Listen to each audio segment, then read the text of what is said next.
Hello. Hi. Here we are at the Hobart Cenotaph Yeah. with Anzac Day just around the corner on Monday. Yep, and it's significant again this year that they're tied with Easter because Yes, one week after the other. because the values Are so are similar. very similar. You know, the idea of sacrifice on behalf of others, of courage, of bravery, and mateship in the Australian context. The list goes on. In fact, McCrindle research recently discovered that Australians see Anzac Day as our most significant national holiday. Yeah. So, and isn't that interesting? Because both Easter and Anzac Day celebrate seemingly failures. failures. Yeah. That's something to do with the Aussie spirit, isn't Yeah. it? That we celebrate a failure. Yeah, so Jesus was the failed Messiah, but through that whole dying on the cross and being raised to life again demonstrated something of the heart of God. And yes, just like Gallipoli. They failed on the beaches of Gallipoli,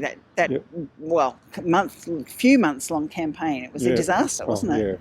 Yeah, year or so, I think. Oh, was it? A long time. It was too long, and too many people died, and it was a failure. Yeah.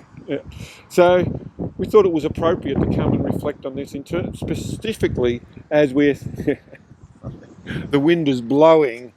Yeah, I hope it's not a gale. As we reflect on what is it for us to be a church that loves each other and cares for each other. And forgives one another. Yeah, that's right. Because that is the essence of the heart of being there for others, to sacrificing yourself on behalf of others, which is part of our Aussie Anzac spirit, part of Easter, and part of what this world needs today. Absolutely. And so how can we as a church demonstrate that? How can we forgive one another as we rub up against each other? There's always going to be things that go not quite right. Yeah.